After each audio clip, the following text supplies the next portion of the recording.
ഞാൻ ഇവിടെ പറയാൻ പോകുന്നത് ഒരു കഥയാണ്. ആ കഥയുടെ പേരാണ് ആമയും മുയലും.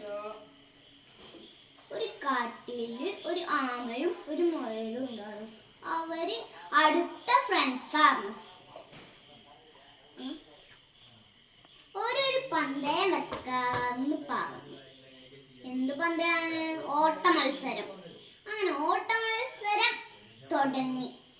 ആമ അരിച്ചരിച്ച് നടന്നു പോയി.